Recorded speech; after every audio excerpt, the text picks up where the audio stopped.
So thanks for sitting down with me, Chris. Why don't you tell us a little bit about your medical background and how you came into Orion Health? Thanks, Erin. It's a great pleasure to be here with you today. So background, worked as a hospital physician and then in primary care for 15 years after I graduated. And then I kind of decided that I really wanted to do more with information technology and went along to South Auckland Health, which is currently Counties Manukau. And so the day I started at South Auckland on integrated care and IT, our chief executive, Ian McRae, turned up as well. And I remember he drew all these things on the whiteboard about XML, and we thought, wow, this is very cool. So during that time, we developed a lot of really exciting products, which still extends forward into what we do today. And one of those was a diabetes disease management program. And that's, I think one of the topics we should cover today is how that program actually works and improves the lives of diabetics. Yeah, no, I'm really excited to be talking about this topic. I have a friend who's got type 1 diabetes, and I do have a family member who's got type 2. I just think it's quite an important topic, and I still have so much to learn personally about it. If you could explain what is diabetes and what goes wrong with people who have the disease. Diabetes means siphon. It's actually an ancient disease where the sufferer has to go to the toilet all the time and pass urine. There's two types. There's the type 1, which is an absolute absence of insulin. Type 1 diabetes is for life. Pretty much, if you can't make insulin, that's the situation for the rest of your life. You're going to need insulin injections. For type 2, you've got a relative deficiency of sugar, of insulin, and they're unable to control their blood sugar levels. High concentration of sugar is damaging to both the small blood vessels and the large blood vessels throughout the body. For instance, the retina at the back of the eyes. And that's why now diabetes is the leading cause of blindness. There are small vessels in the tips of your toes and fingers, but toes is particularly important. And also those small blood vessels also feed the long nerves that go down to your feet.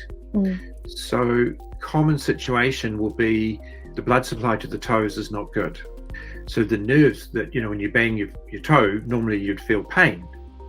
If you can imagine, after a while with diabetes, you bang your toe, you don't feel pain. Right. You're more prone to banging it again and again. The tricky one is always to ask patients to take off their shoes and look at their feet.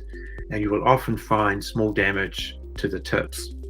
And again, because the blood supply is poor down to there, take antibiotics, it doesn't get down to the tips. So it becomes the only option if you've got an infection in those toes, some of the toes, becomes amputation. And so diabetes is a leading cause of people losing their feet.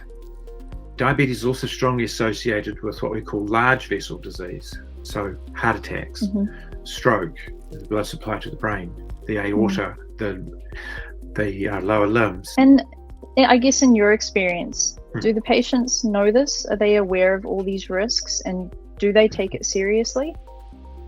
It's a really interesting thing. Over the years, I've seen a real change. So go back 20, 30 years, we were busy telling patients what to do. Fast forward to where we are today, it's about motivating a patient and helping them with their lifestyle. In a total generalization, there are good patients and bad patients.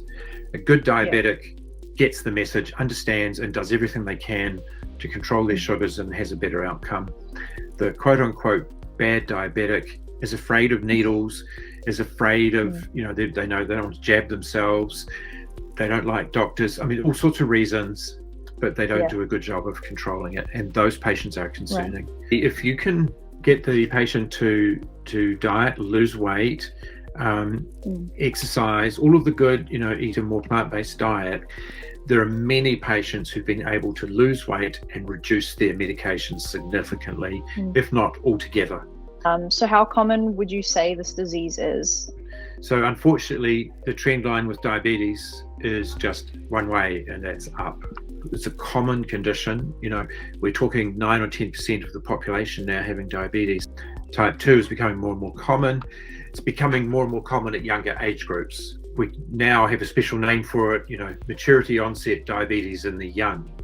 So a 12-year-old having a disease that normally would have been a 50-year-old. From an Orion perspective, we have a really good project in Northern Ireland, and you can see all of the diabetics in Northern Ireland, and you can see them because we've got the data, you can see that going up. So how can Orion Health software help with early intervention?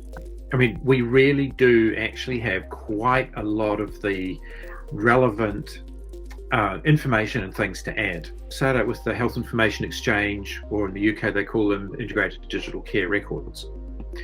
This gives you a view of the whole population. We can see from that where the patients are who've been diagnosed with diabetes, because we can see diabetes codes in the data. We can also see, for instance, find anyone in this population who's ever had a high blood sugar. Anyone who's ever had a high blood sugar is at risk of subsequently developing diabetes. And so we can find in the data candidates for prevention. We can put that patient on intervention programs. And, you know, the bad news is you've got diabetes or pre-diabetes. The good news is we've got a program for you.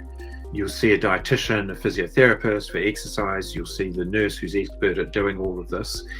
And if you can get patients onto those kind of programs, then you've got a better chance of actually getting on top of the disease. So Orion is very exciting from the perspective of what we can add to the big picture of diabetes management as a whole.